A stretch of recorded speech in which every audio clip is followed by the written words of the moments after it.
Okay, so today's topic is about distribution.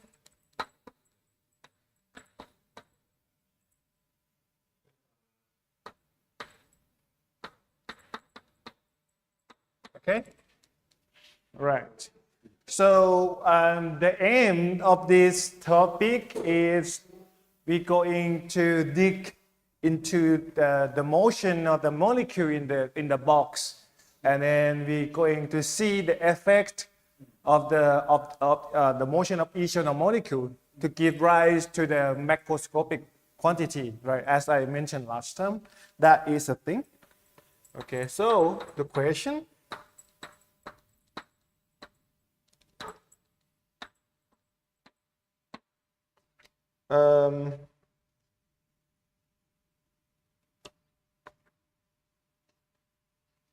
I'm not sure. Okay, suppose that we have VRMS, which give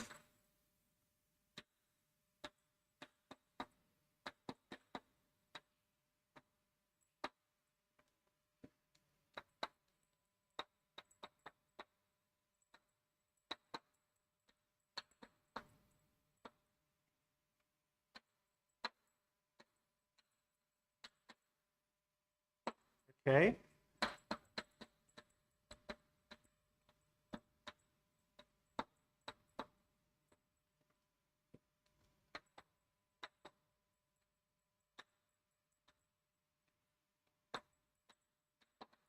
So we need to know more a bit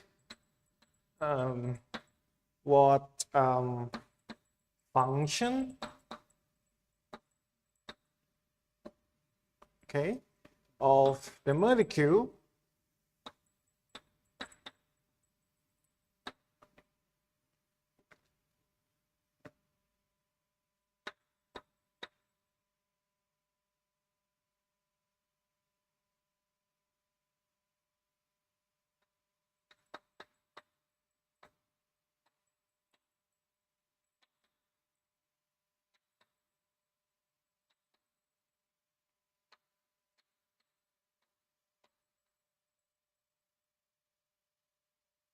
not function, fraction, sorry, fraction.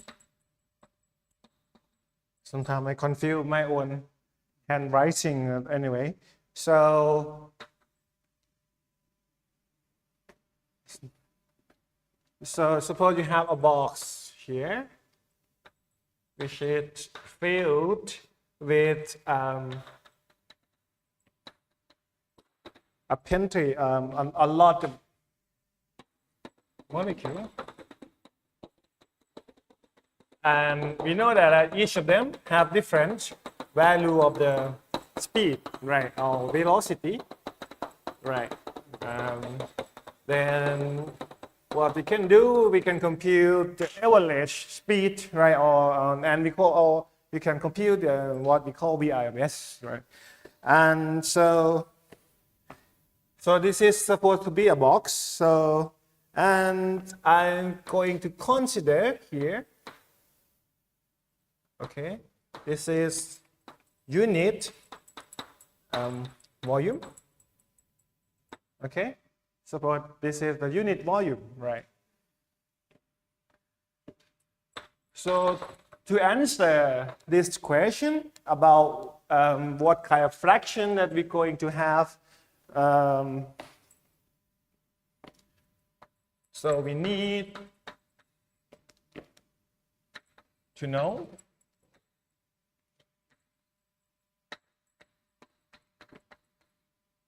the position value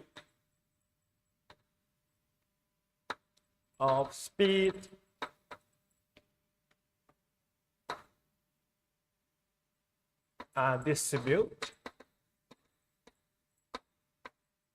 distributed among the molecule, okay, all it means that what we need to know is the velocity distribution, right?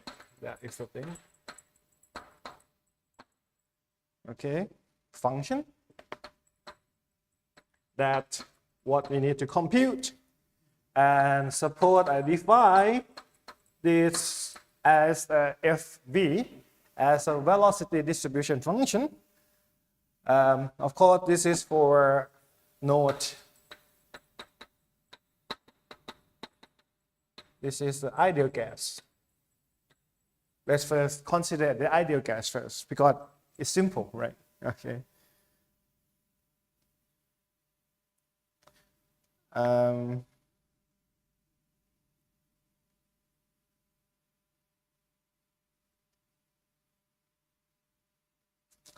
Now we define this as a number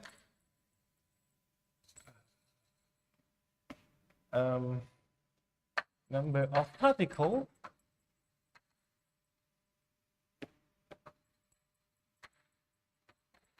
per unit volume, right? That have velocity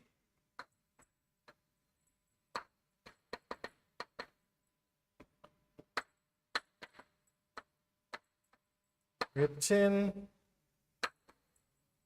the velocity element, yeah, center at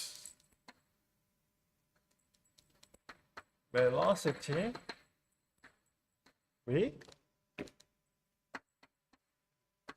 to be this one. Okay.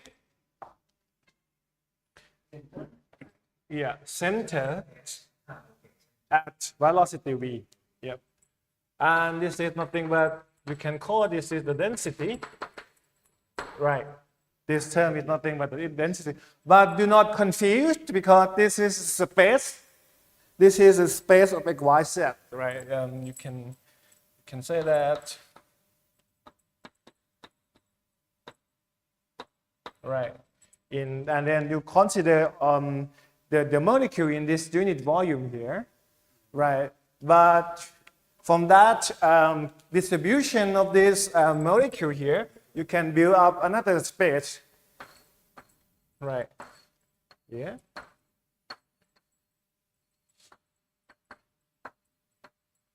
We say that we have this space, okay? And you have distribution. All right. And then again, you have, this is unit element, okay? Unit element in this new space, okay?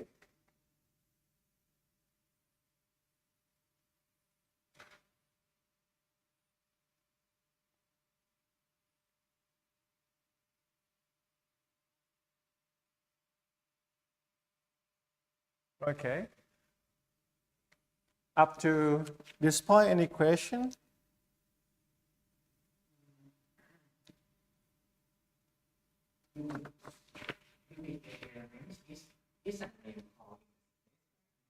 Yeah, not there are different units. Yeah, you just consider this unit, right? And then in here you have a lot of molecule with different velocity, and then you take each of velocity here to plot on this space, and then in this space you consider again this unit. Yeah, that's right. Which is actually center here. This is center defined by this vector v here, right?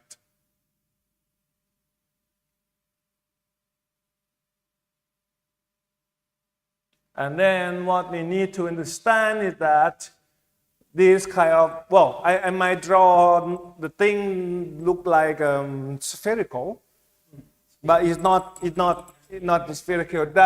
That what we need to find out what kind of this look like, what kind this function look like, and then going to give this shape of the distribution on this space. That is the thing. Okay, very good.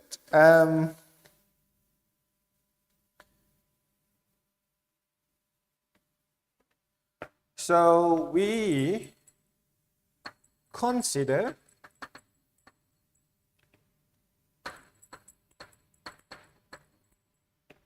particle in range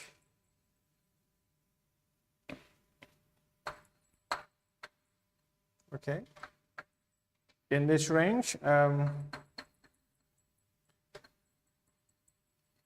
how many will strike the area dA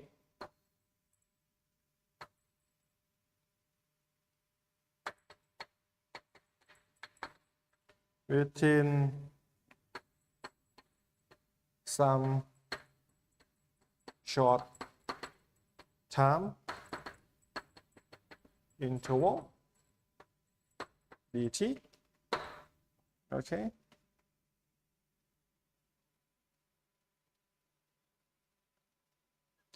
It means that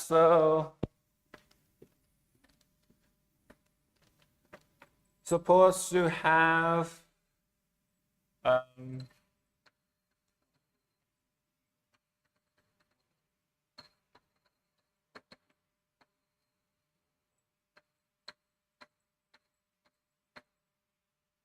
this is area dA, right? So this suppose this to be a wall, right? And then you consider this the area dA, and then you have a ray, right, of particle that moving to hit this area, right? Okay, which is here. Is you can compute V dt, right? And when you project this on this direction, you get only Vx dt. Okay. Well, actually, you know that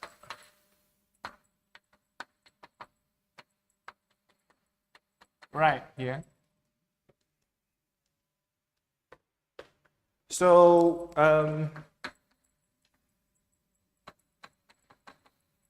the density of particle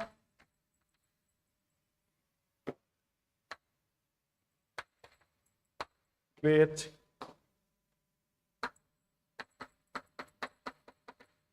velocity in range here, it's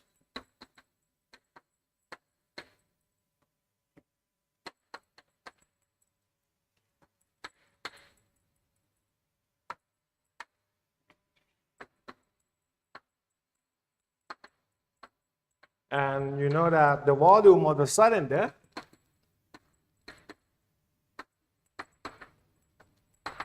right, the volume of the cylinder, this cylinder, right, okay, within this range, V dt, right, okay.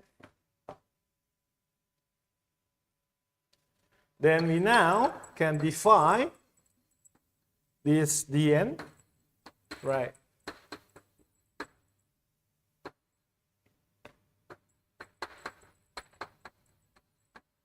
okay.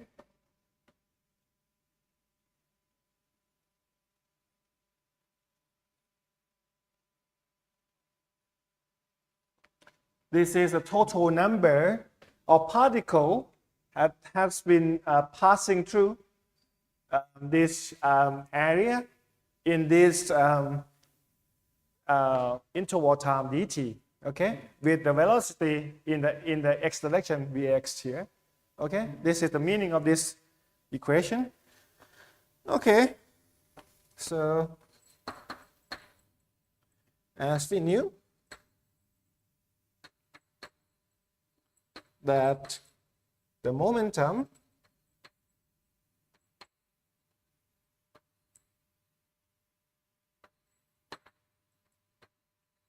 we revert to this dA or the wall, right? During this time dt for one particle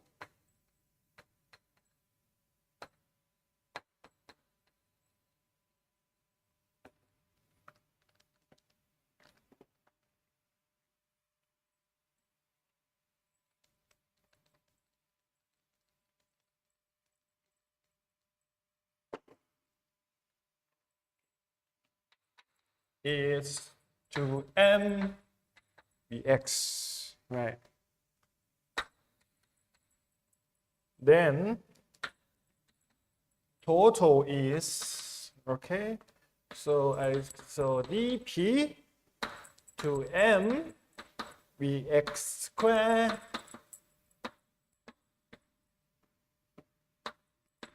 dA dt, okay.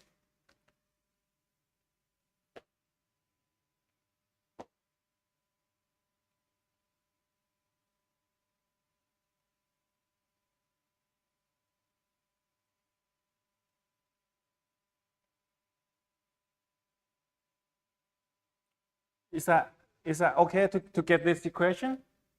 I mean, so you for one particle you have this kind of momentum. So what about this dn particle? Then you will get, after you do this comparison, you will get this equation. Okay? Is that clear? Okay. Okay, good. So once you can compute, now we know the momentum that actually delivered to this area of the wall, right? Then you can compute the pressure, okay, which is I am going to use this dp p, right? So let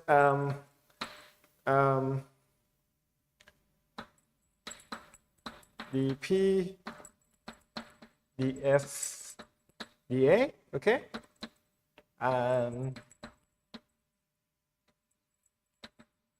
so here you got, because you know if from this to this you use this kind of relation, right? Okay, then it's not difficult now to see that. So my big P is pressure. Okay, the small one is the momentum. Okay, so you get this integration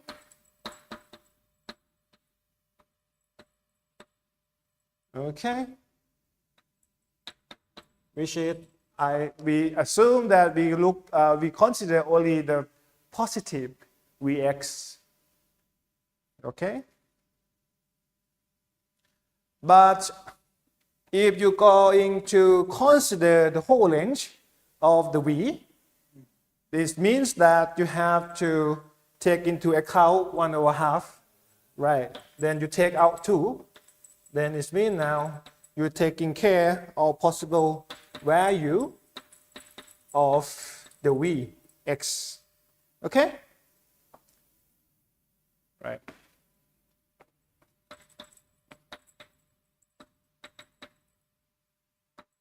Or possible value, okay?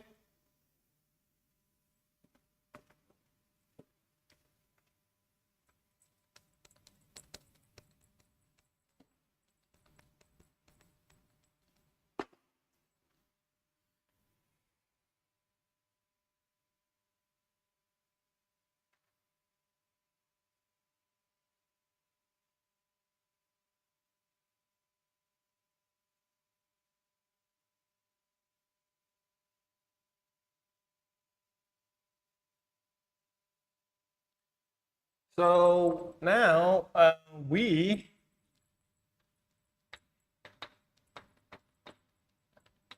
assume that this going to be even function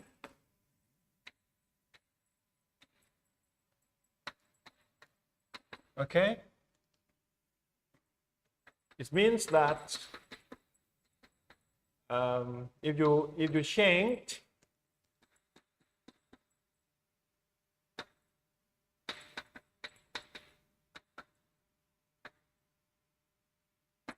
this, you still get exactly the same under the changing the style, right? And this function depends only on the magnitude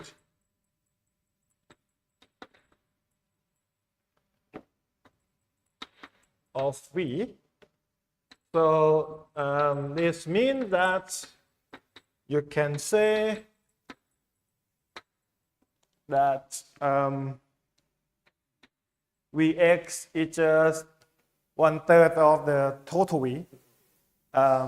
Like you apply actually they are sharing the same velocity for each of the direction, right? So it's now the pressure going to be reduced to this form, okay? You have this factor coming out, and then you replace this Vx squared with this 1/3, all right, here, okay? Okay. Next, so we're going to derive this function. That is the next task that we're going to do. And so, okay, this is all the setup that we need to use, right? And then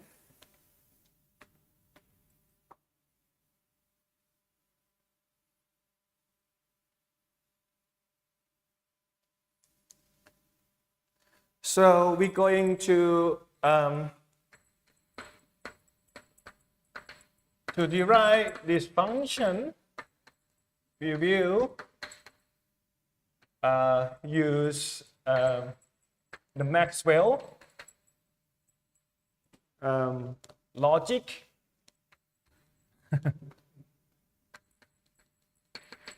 Okay. So in his logic, at equilibrium, so he assumed that this function can be split out independently in each of the direction in this way. Okay, this is what he did try.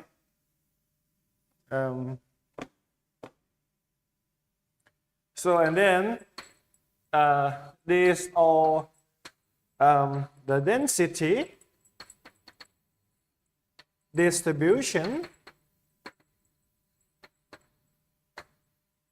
in each component. Okay, I mean component x, y, z, right? Okay, and so and since we take that we record this assumption that actually this even function, and it means that this function can be written in terms of this square, right? And of course can be split out in the product form as the consequence of this. Okay, as a consequence of this, so you get this one.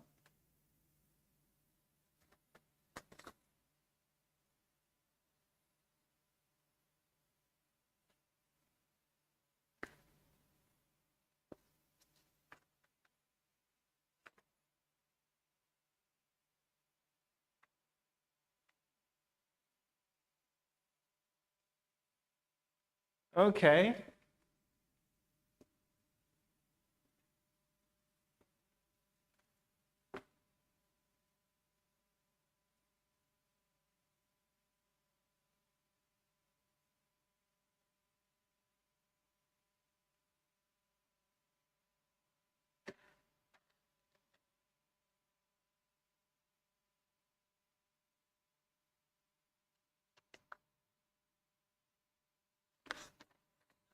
So now we're going to guess what kind of function that give this kind of property. Can you guess this kind? What kind of function here that going to give you kind of splitting into this kind of thing? What kind of function? Very. It's not difficult to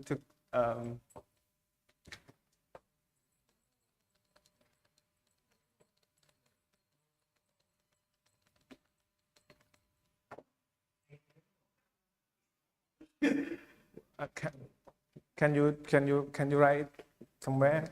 Let me see what it look like.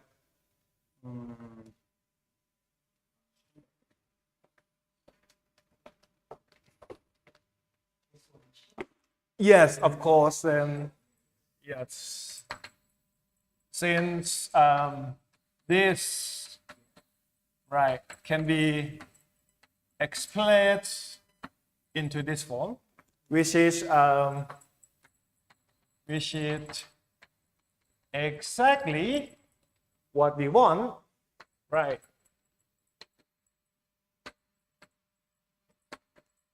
For this function, right? Okay. Then we shall write this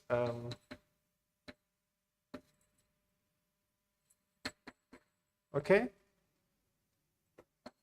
and this to be this to constant to be determined, okay.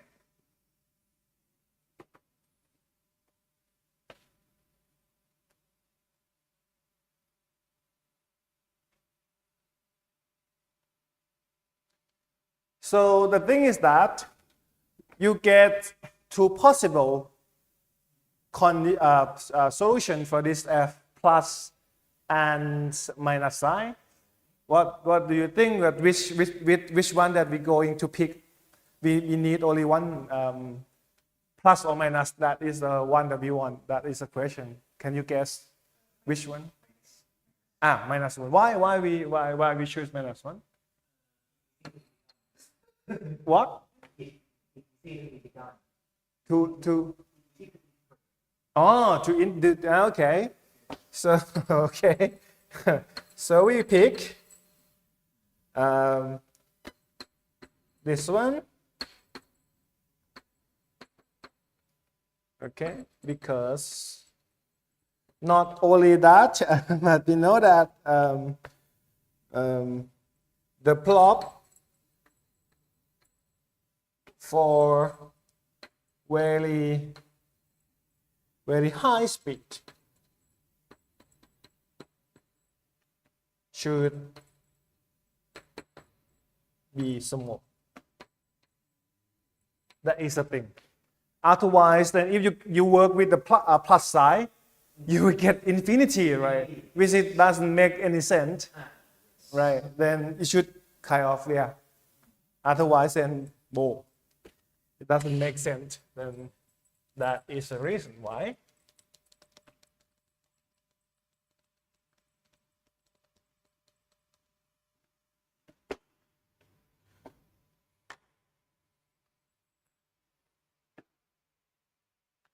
So we also demand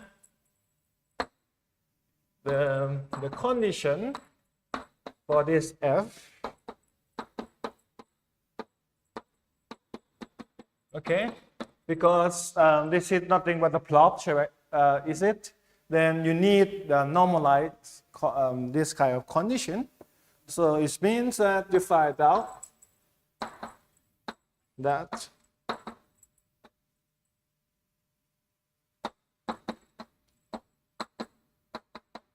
and this one is not difficult to do the integration. You find out that actually your C is going to be mu over pi. Okay?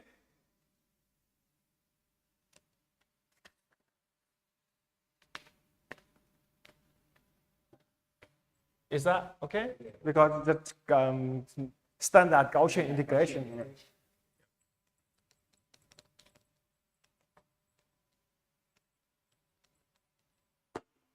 And so, and you also using the avalanche of the kinetic energy, which is this one. Okay. You know this, like yeah, come from very basic stuff, and v square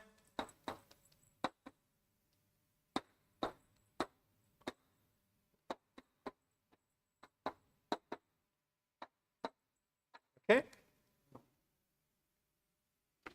Then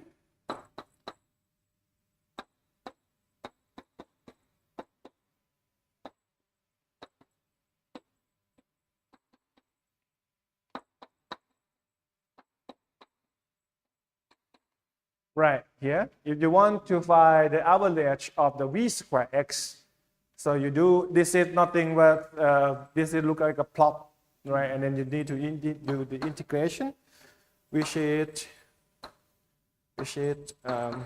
pi vx square mu vx.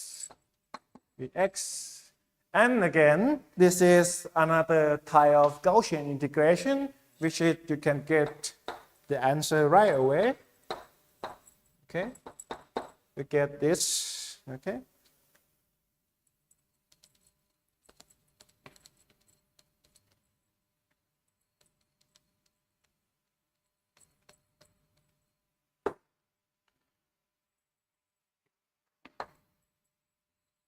Next, we use v square average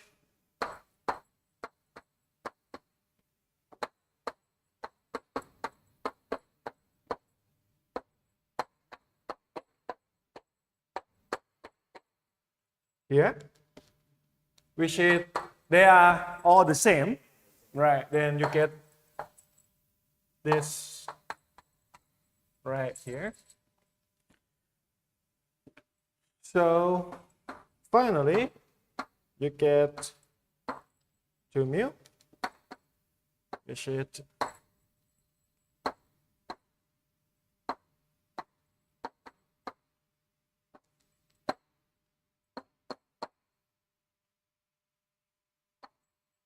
you can solve for this mu.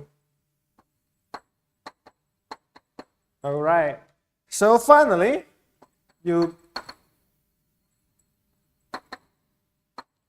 we obtain this distribution function for the x component.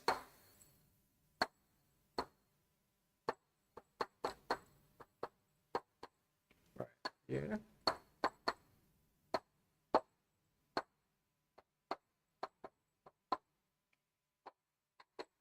All right.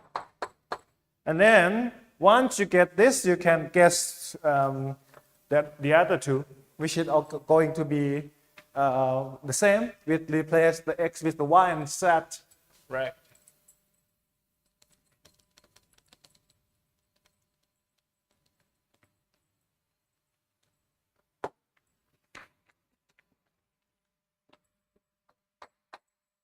Then so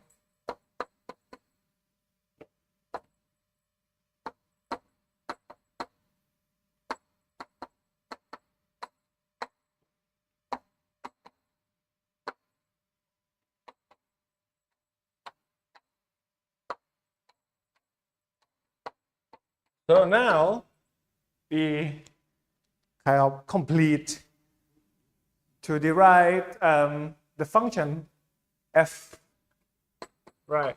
Yeah, right. And so it's not difficult. If you want to compute the avalanche velocity here, you can do it right away with this function that we obtained over there, which is going to give you this kind of value.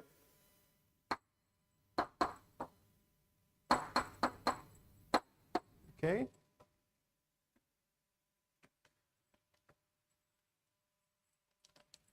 Now we need to draw a graph a little bit. And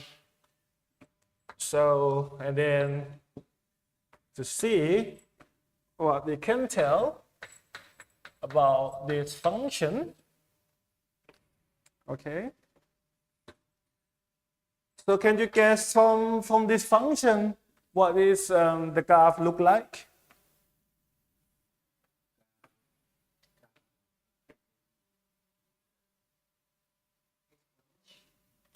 Yes, exponential and yeah, if this is 0, right?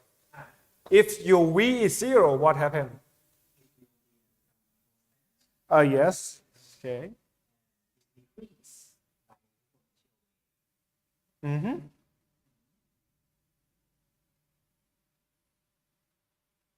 It's it? Okay. Yep.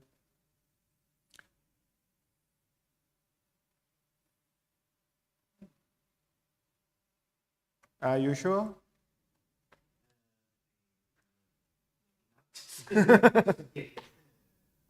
So the graph going to be something like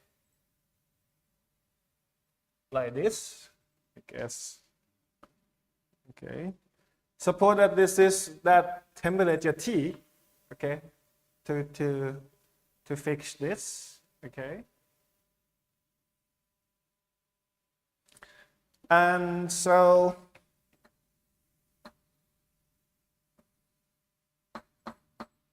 if you say this is a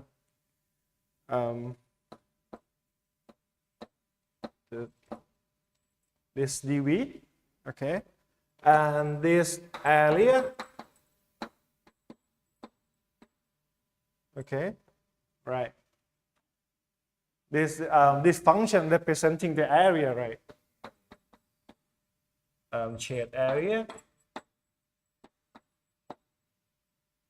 okay.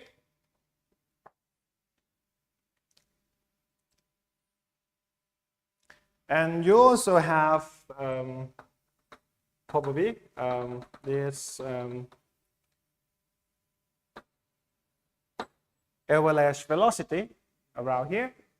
And so I guess this is going to be VRMS. Yeah. But if you increase, yeah, but if the temperature increase, your graph will be more like this. Okay. This is T prime, which is greater than T. Okay, you will get your graph will tilt, have been deformed, and then the peak will move to the left, right? Something like that. This is a behavior of this distribution.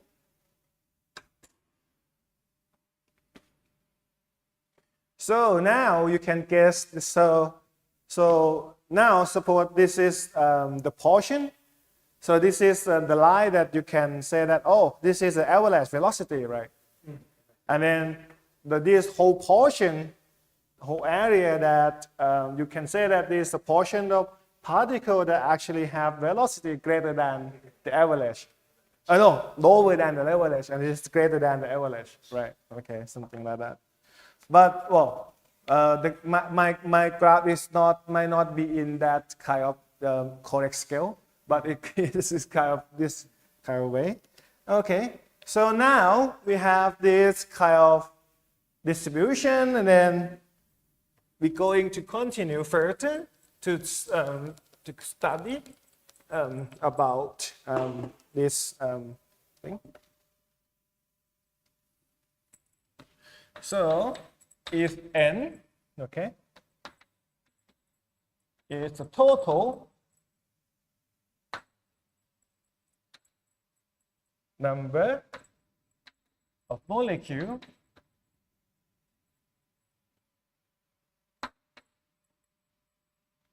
then the number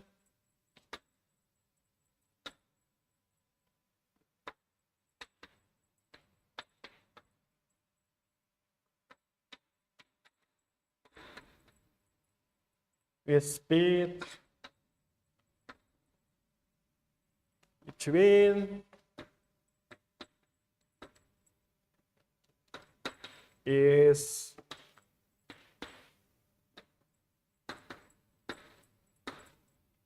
okay. Let's say in this way. It's well, very common sense because you say that at this speed you have n, yes. But if you add a little bit, then you're going to some more molecule add into this, right?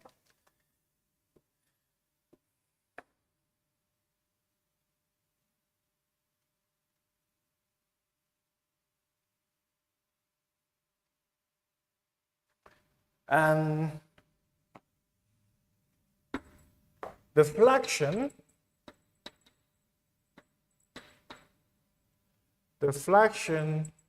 of molecule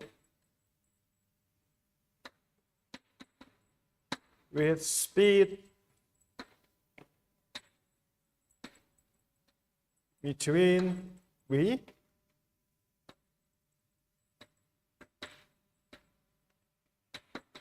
is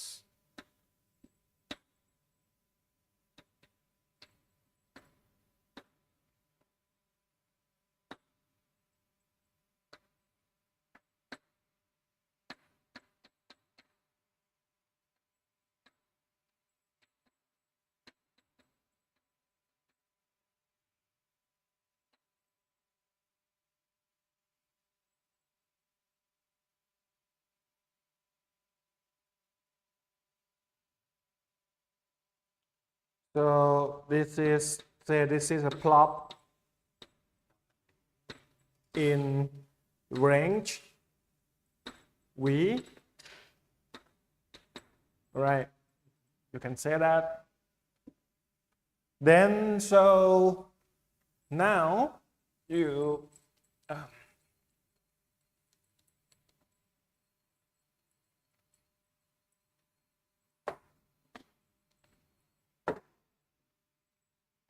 you can solve for NV, which is actually 4 pi NV square FV.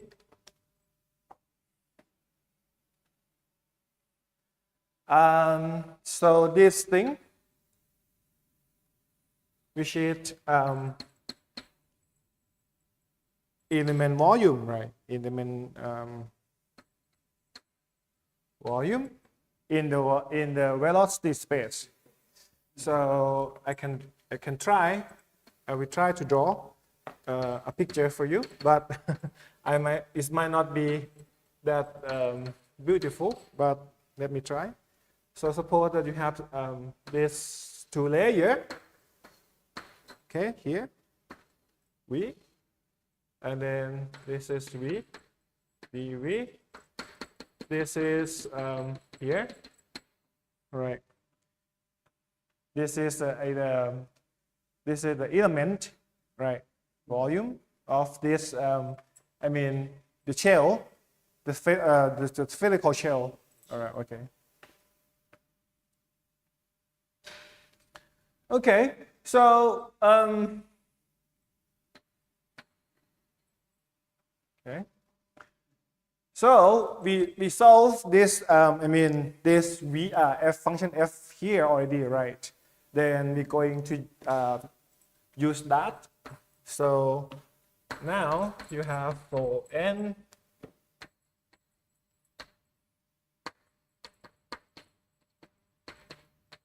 okay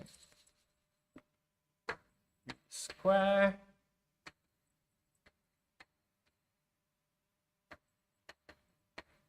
okay, so you have this, and of course once you have this, you can draw a graph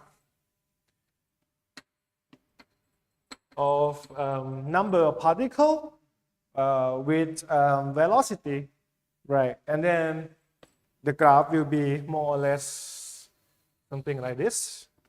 And then you can say that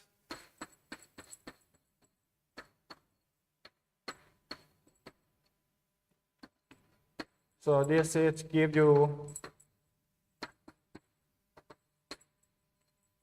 shaded area, right? Okay, this is kind of the plot or the number of particle that have the velocity between these two. In this range. Okay, and so it is now makes sense because you see that this function will tend to be 0 as we tend to be infinity, right? Because it doesn't make sense to have a particle at the velocity very huge, right? That's that we are not going to have that. Okay.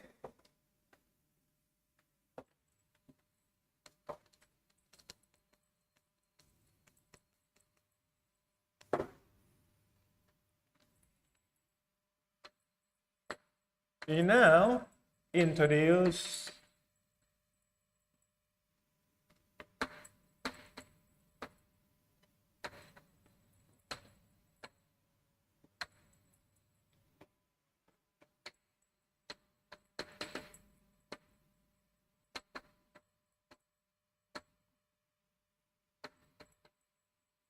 the root mean square speed, which is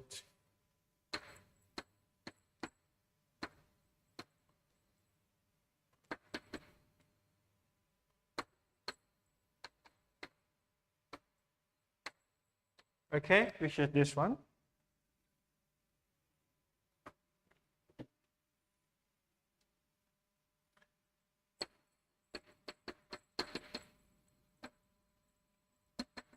Next, we consider the average of the kinetic energy.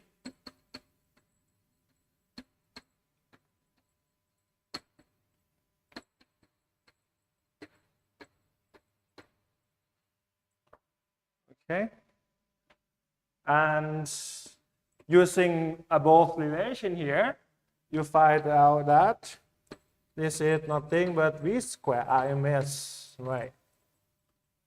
Because you square this, right?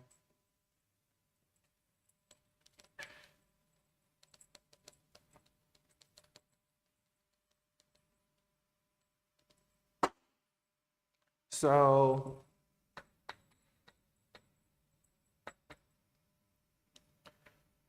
at the end, you will get this back. This relation, this is actually well known, right?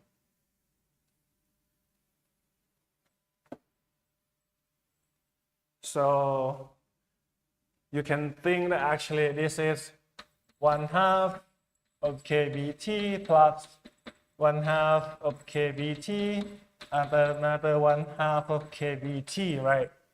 This is the what is it? No. What is it called? It's total kinetic energy in the one particles. No, it means that the energy of each, if you have 3 degrees of freedom, they're going to have exactly the same kinetic energy of each of the equipartition, right? I'm not sure about the name, anyway. So at a given T, temp T, so our ideal gas molecule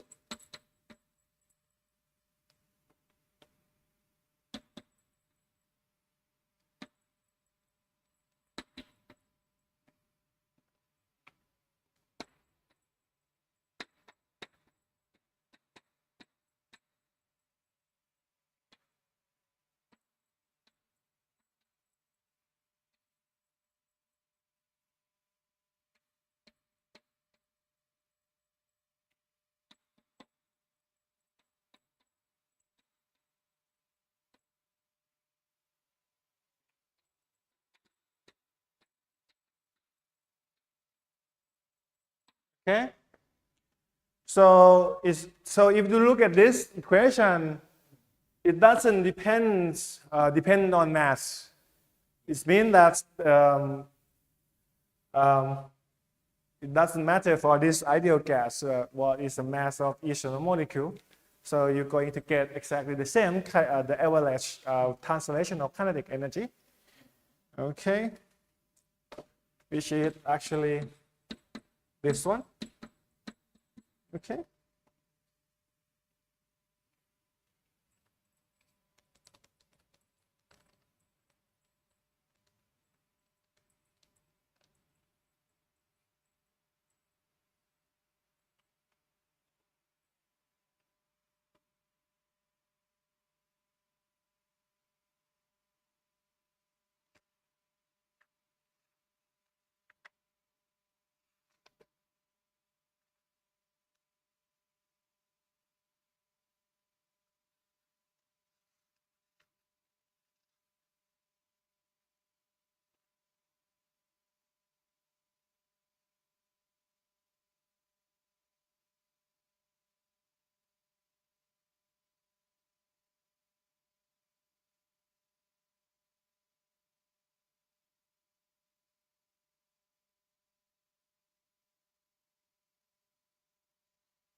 Then what we have is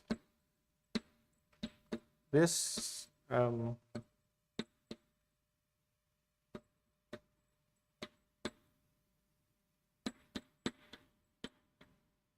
okay.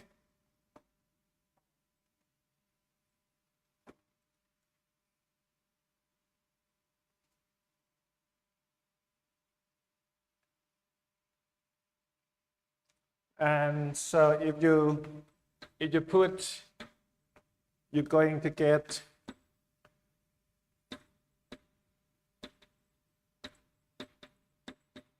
okay.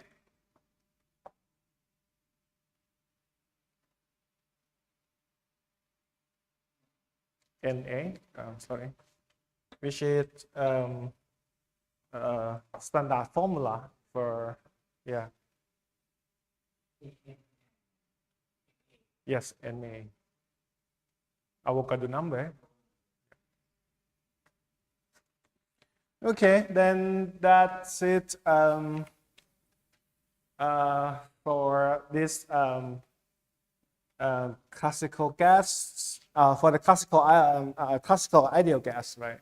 So we see that from by studying on the avalanche behavior of the molecule in the box, and you will get the relation actually describe macroscopic property, right, in thermodynamics context.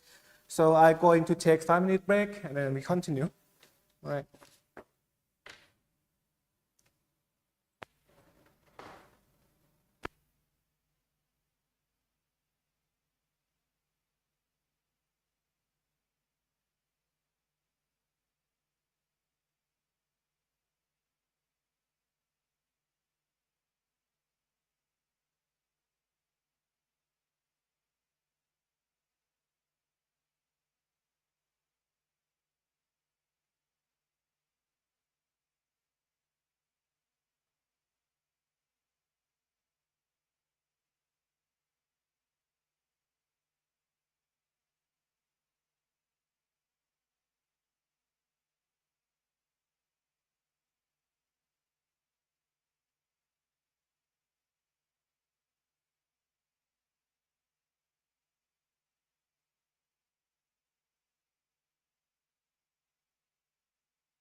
ฮัลโหลฮัลโหลโอเคครับขอกินน้ำแป๊บนึง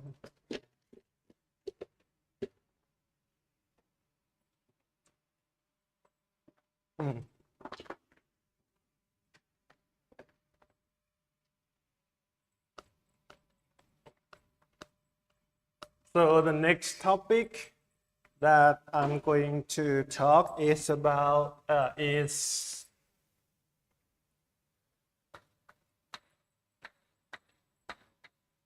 action principle, right? For equilibrium.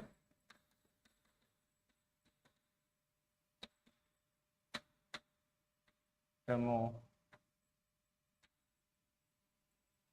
Okay, which is as I mentioned that I think from the very first lecture that we do not have like Lagrangian formulation, right? For for the thermodynamic system, but what I did try to present here is that I will try to convince you that actually it might be a way to formulate things. Okay. So as we know that, as suppose that we have a PVT surface, right? Okay.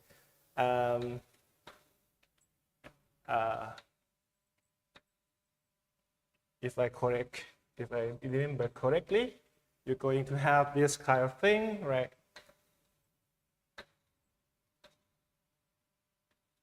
And so you have this, right?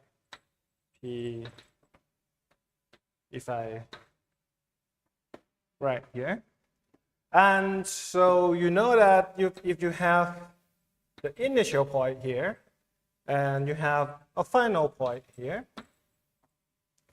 so you can do thermodynamic process, right, from the initial point with part 1, right, and so you can do with part 2, right. So there is a part independent feature right here equipped on this surface that we discussed earlier, right? That is the thing. So it doesn't matter which part you use, but what you're going to compute is the difference between the initial point and the final point, right? Of like a thermodynamic function, right? Something like that. So from this thing, so we might, okay, from this feature, so we might say try to construct action principle and formulate the Lagrangian formulation of this. So let's have a look. First, we look at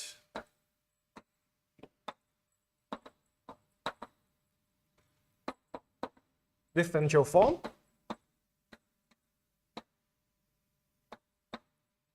And Maxwell relation, okay, which we learned about this, okay. So for simplicity, we're going to look at the first one. We first look at this quantity, the internal energy, which you know that can be expressed in this way, right here.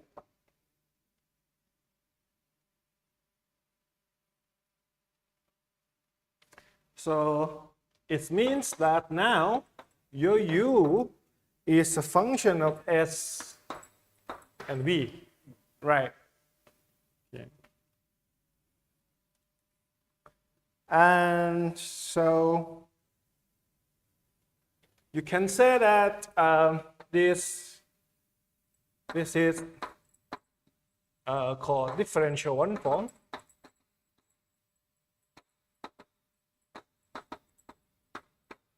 Okay, so this is component or element. I mean ds and dv, you can think that is a component of the one form. Oh no, the basis actually, basis. Okay, a set of basis. Okay.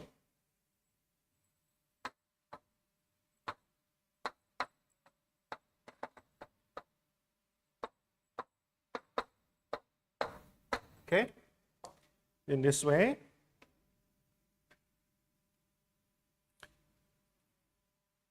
So what we are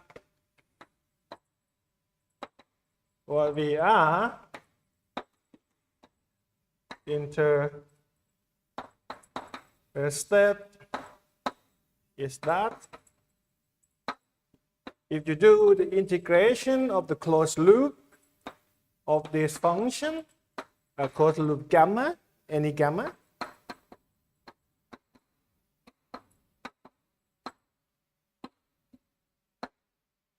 okay,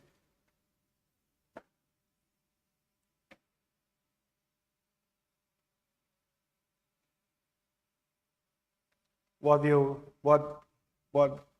will get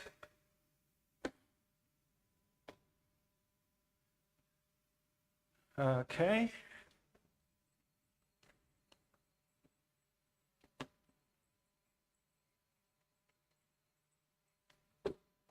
So since U is the thermodynamic function, right? Thermodynamic function. So it means that indicate closed loop of this must be 0, right? So you get 0 here, and then you get closed loop on this side of any gamma. Yeah. Okay. And then you can rewrite things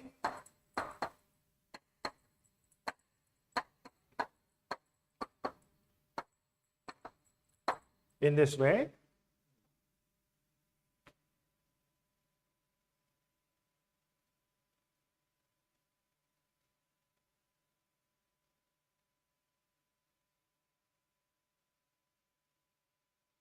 If you look at this, this is heat, right?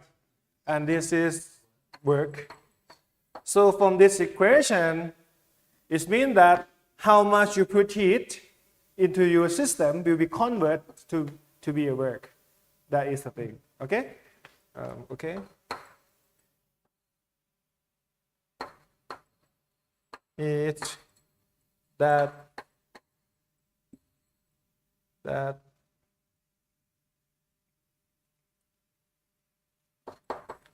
is put into the system will be converted into work. Okay, that is the meaning of this relation. So we now, from this thing, so it means that now we're working on the space of S and V, right? Because you have S and V as a variable, right? So you look at space, right? You will have this, and you have this.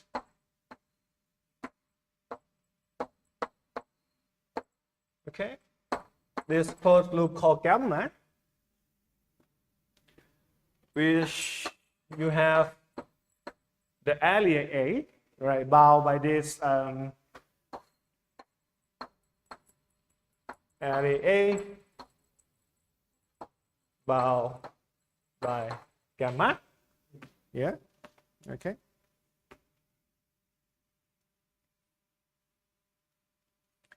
And so from that equation, I mean, from this,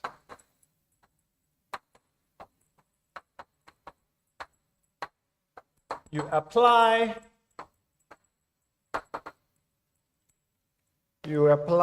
a Green theorem.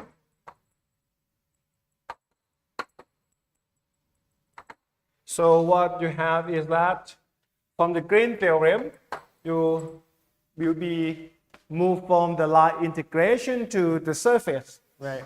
So you get the double integration here within the area, and then you will get this wedge product.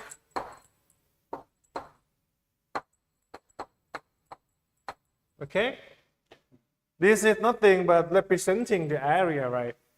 Okay.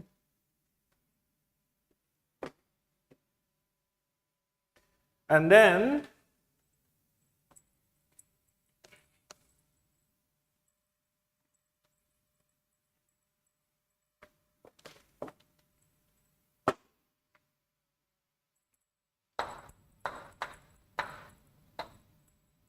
now I define this object omega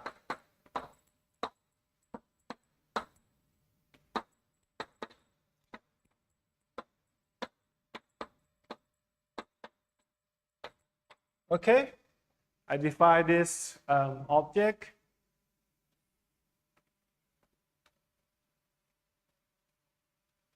which is this could call two form. Okay, maybe a bit more differential two form.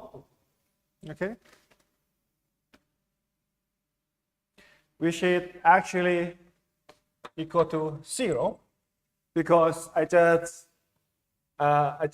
move this side to this side, right? And then you get 0 here, and just define the whole quantity at omega there. All right, okay.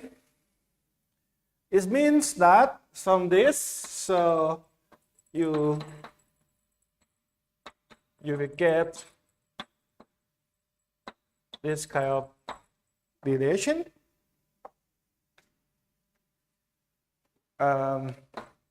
With this kind of product come from the property, anti-symmetric property. Yeah, if you swap the order of the product, you will get a minus sign, anti-symmetric. Okay. And so here,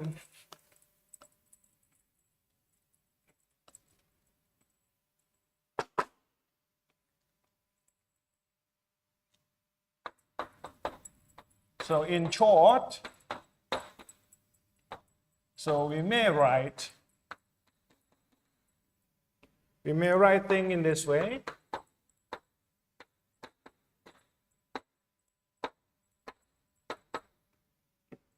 Okay. Order is matter. Keep in mind that actually order is matter. It means that if you swap this, you will get minus sign like this, because I just skip the wedge product to make things easy, right? Okay. And then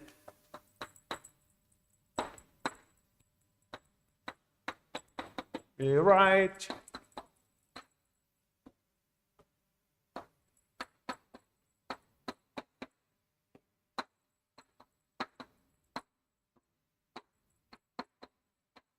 okay. So where x and y is a set of any variable. Okay. So let's have a look for some cases. Okay, look at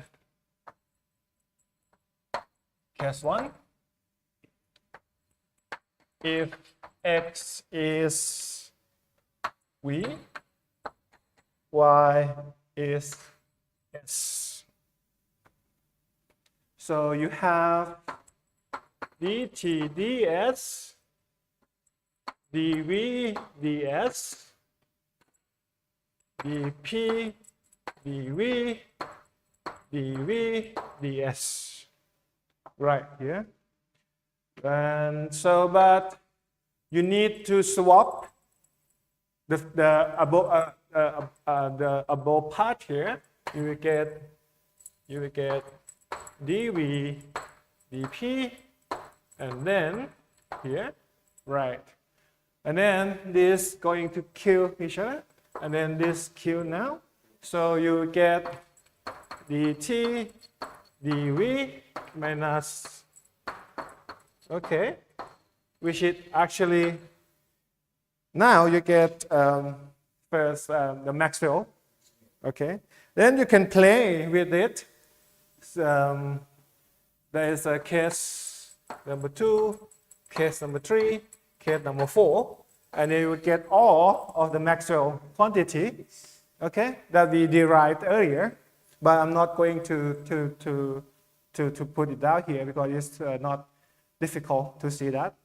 Okay, is that clear? So from this, you can from the, if you look this, I mean du at the differential form, you can derive the Maxwell relation in this way.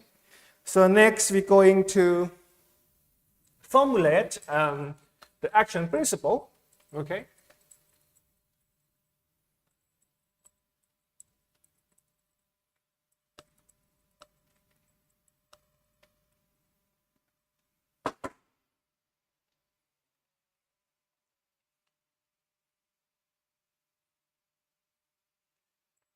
So now we are going to formulate action principle. Okay. So now we're calling this du again, which is I can be express this thing in this way. If I pull dv out, right, you see, I get this relation. I pull dv out, right, and then it turns out that this p must be function of t and s. Or there is another way that you can do. You can pull ds out, right? If you pull ds out, you will get this.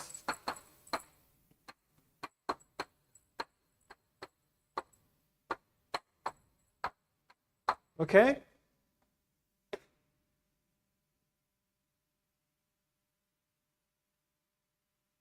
So it means that well, you have two different choices to write your du in terms of something that actually with dv and some other thing with ds, right? But we know that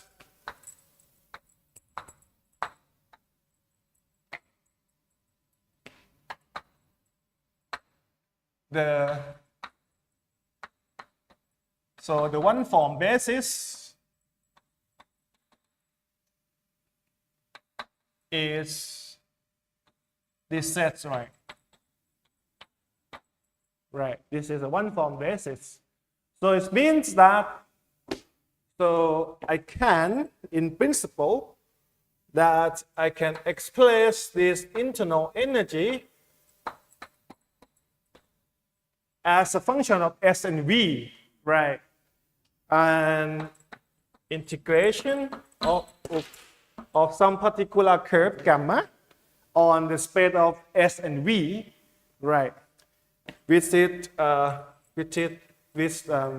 yes, Lagrangian, okay?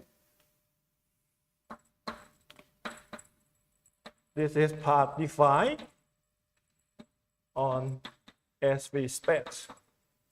Okay?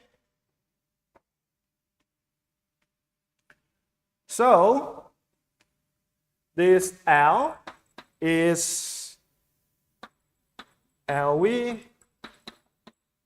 LS. This is Lagrangian one form. I call this as a Lagrangian one form. And what is the VL and VS? It's not difficult to see that actually not VL, LV, which is nothing but T ds dV minus P, which is the function of T and S, right? And LS is T with P. Okay? This is my LV and LS, okay?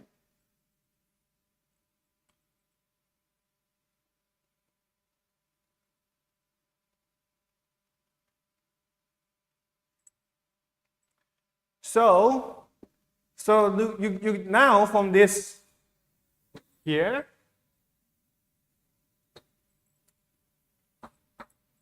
you can think that this is nothing but the action, right? Action functional, okay? I mean, the U here is the action functional with two independent variable S and V. Okay? We're going to treat S and V as independent variables here. Okay? So you then we can look at the variational principle.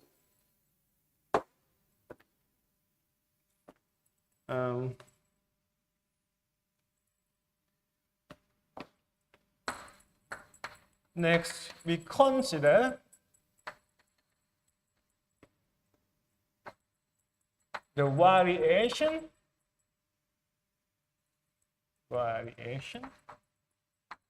of V and S.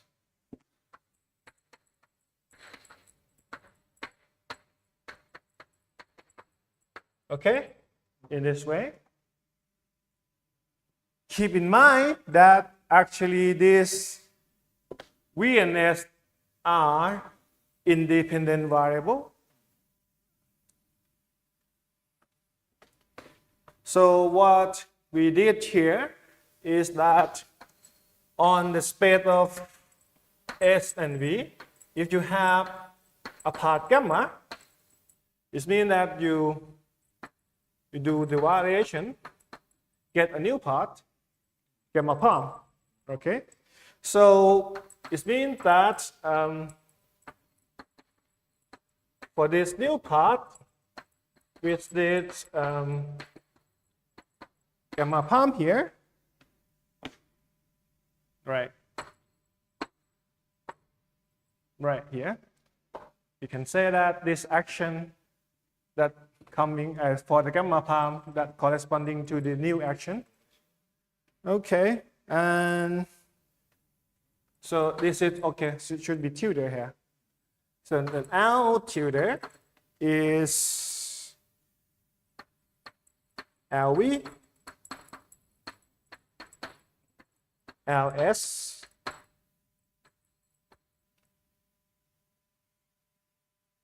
oh, sorry, LV,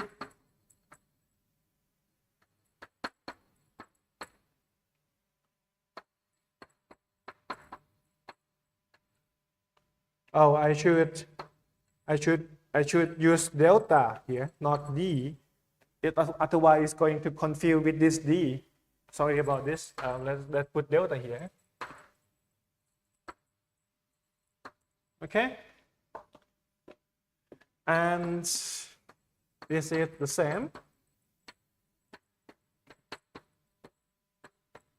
E. Okay.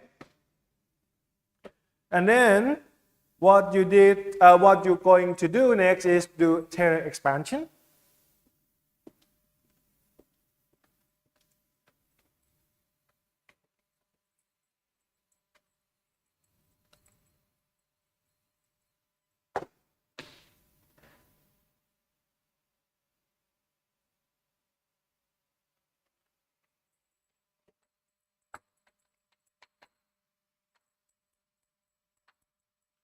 Applying the Taylor expansion.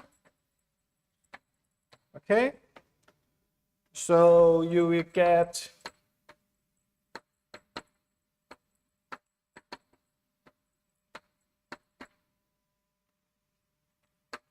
the first term, which is actually nothing but the action of the part gamma, and you get the extra term, which it look a bit complicated, but it's not that difficult to do right.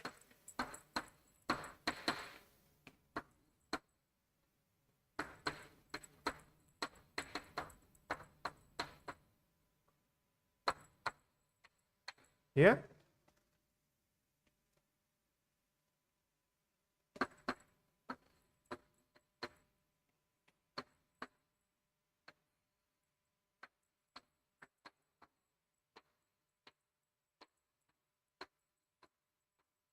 Okay, you have this whole thing.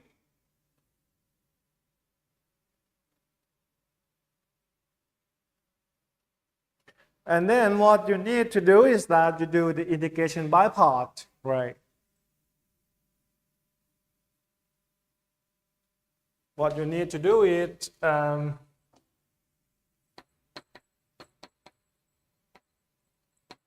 integrating by parts of these two terms. So after you do that,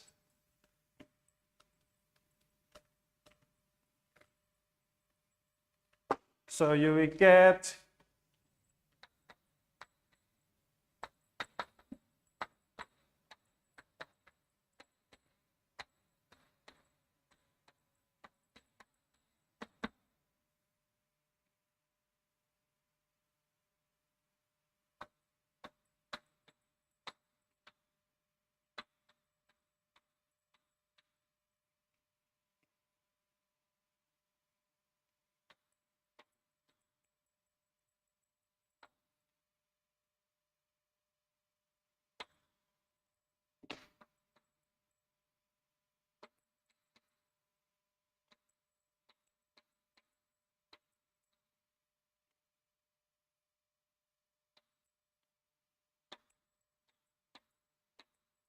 okay, you will get this two term, right?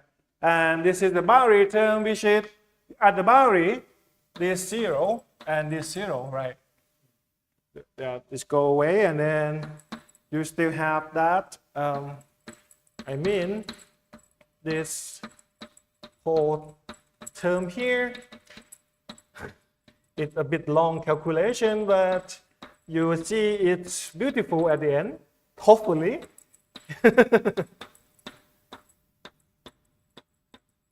Okay, so you still have this term. Okay, up to here, are you still with me?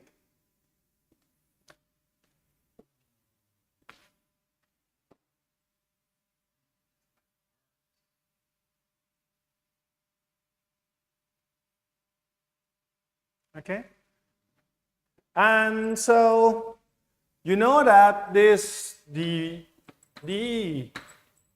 L here can be expressed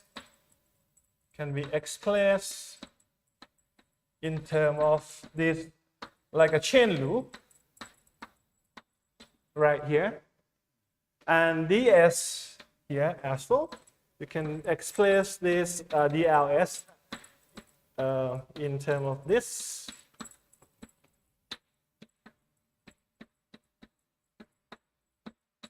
Okay? Does that make sense? Right. Because this L is a function of two independent variables, V and S. Right. Yeah. And then you plug these two terms back into this, and then sum of it to kill some of the term in this. Okay? So you will get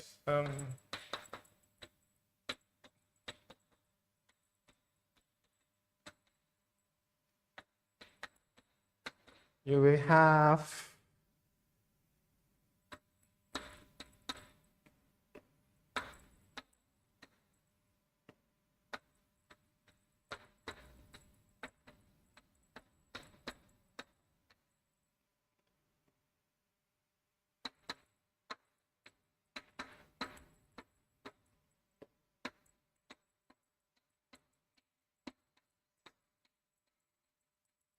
okay, you will have this.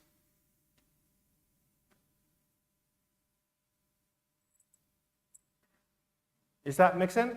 After you put this thing and then some of it, you kill each other, and then you,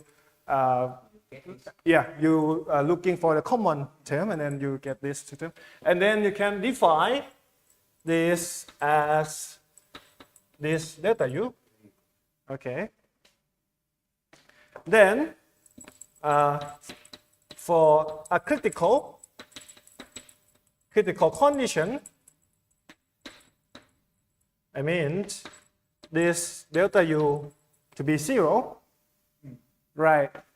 It means that if this to be 0, these two terms in the brackets must be 0, right? But if you look at this, this is just the small, exactly the same. You get two copies of the same thing. Okay, this you get two copy, right? Two copy of this term. Then, if you demand the critical condition, what you get is this.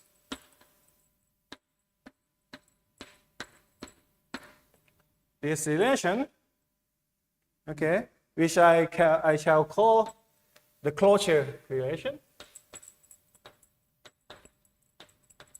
Closure relation. Okay.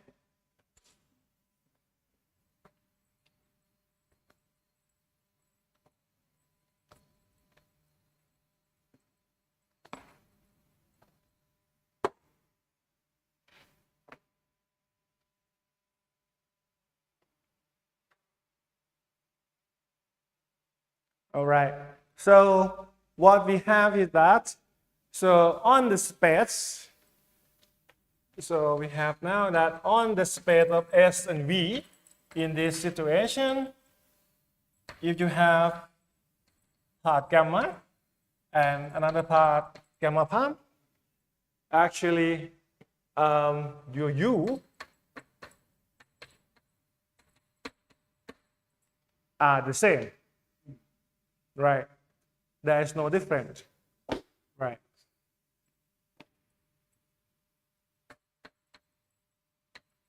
U is invariant, no, has the same value for gamma and gamma prime. Okay.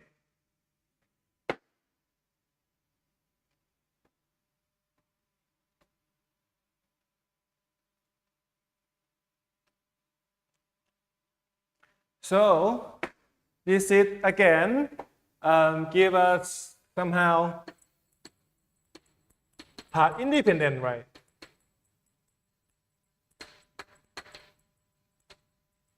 Part independent feature, right? Because it doesn't matter you go which part of you will go, right? The different what you're going to end up at if you want to compute the different of the internal energy or this spread. It's just the difference between the initial point and the final point, right? Okay. So now I put a theorem.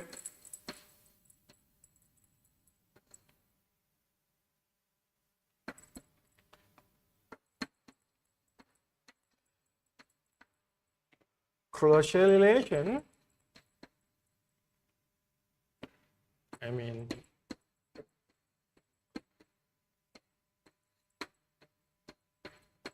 this whole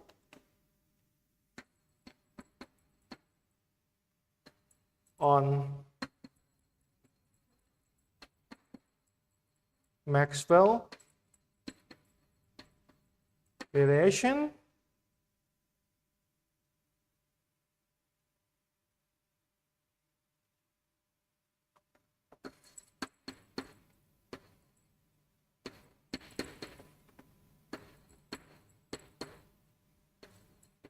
Okay, this is my theorem.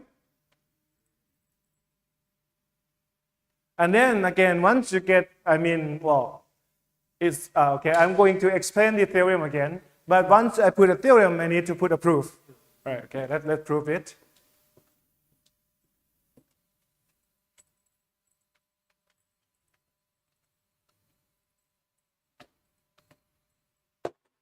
So, proof.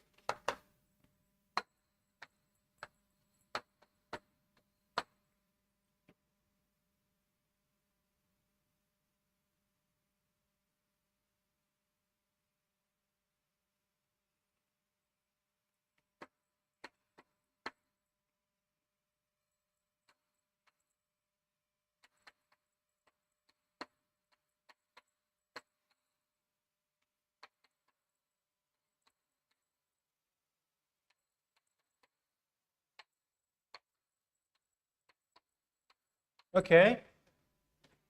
Rule is just simple. You just put your LV and LS into that closure relation, right? And then you do the derivative. You will get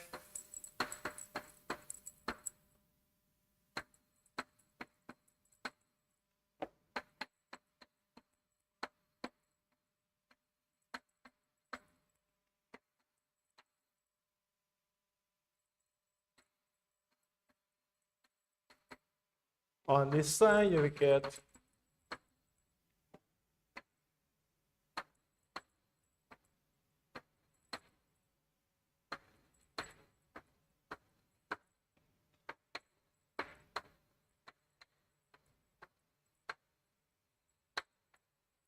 okay. And is it not difficult? You see that this is going to kill each other, and then this is going to kill each other. Okay, are we good with this? And so this these two terms actually in the Maxwell, right? And then is go away, right? So what you left is that you left with this.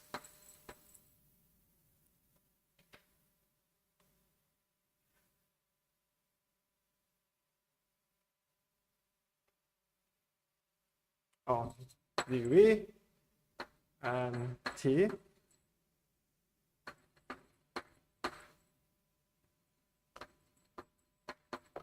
On this side, you get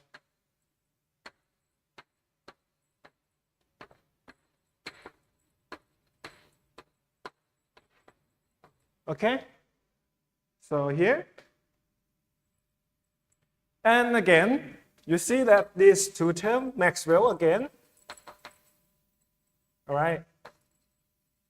So it's going to kill each other, right? It means that now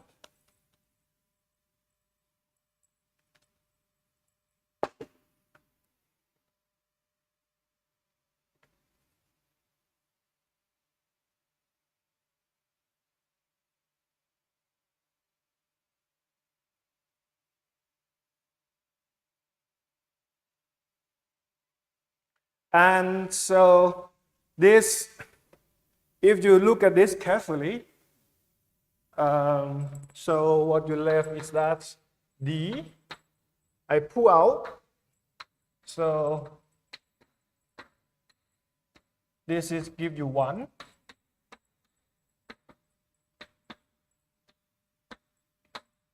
Again, this is give you 1. Okay, yeah, good. Right, we finished the proof, right?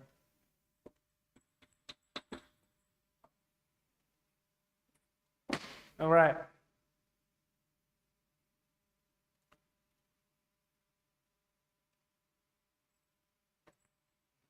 Okay, so what I did is that I did apply the Maxwell relation into this to prove that actually this closure holds, right? Okay, it means that it means that this statement is true. Yeah, that's the thing.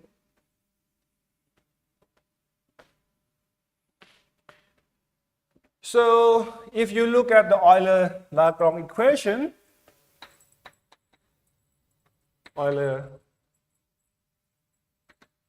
equation, so for the first one, you will have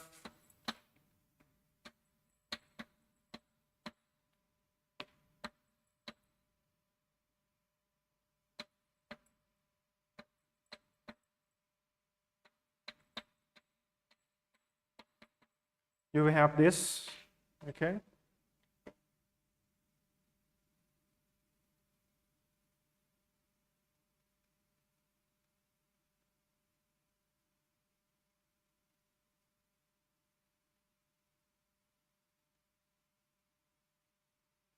And so another one.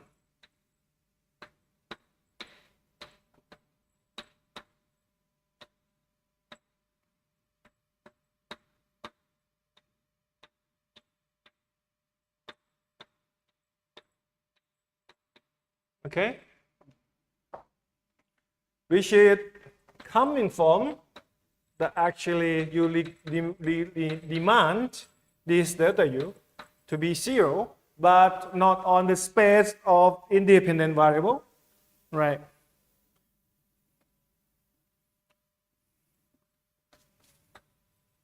On the space of dependent.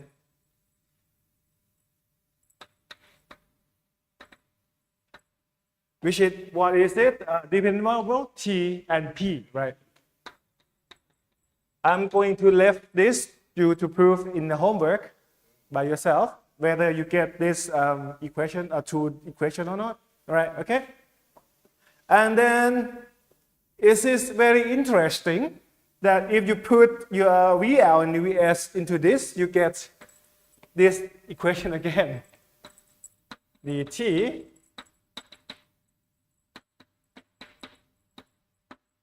okay, you get this equation again. All right. So thing is that just coming into the point that we can capture. So let me put here.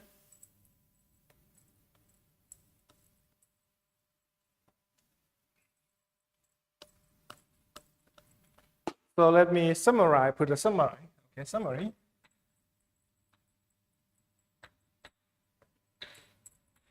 We can capture the part independent feature of the thermodynamics function, which is in this case is internal energy, right? True. The action principle with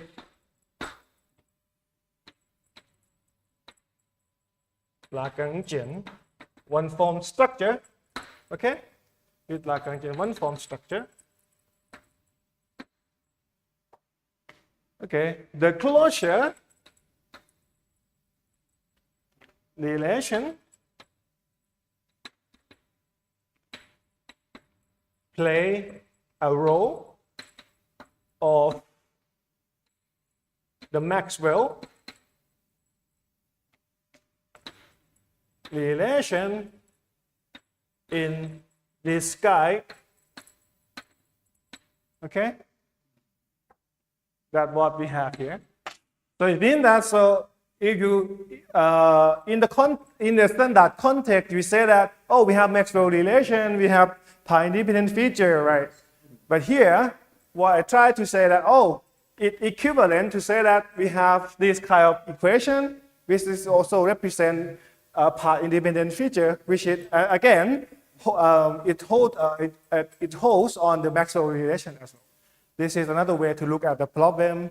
I mean, the thermodynamics in terms of the action principle somehow.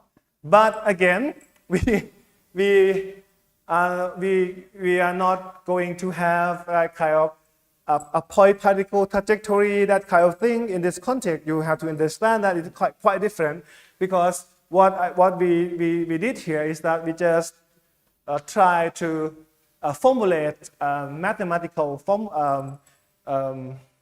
relation to capture part independent of the thermodynamic process from the initial point to the final point. That is the thing. Okay, then I think that my all for today. I hope you get my point here. This guy, how to GUI. I'm not sure. Maybe I'm not sure. This guy เหมือนมันแอบอยู่อะแปลงร่างซ่อนแอบอยู่ This guy you may Google it. I could not remember how to spell it. Anyway, so that this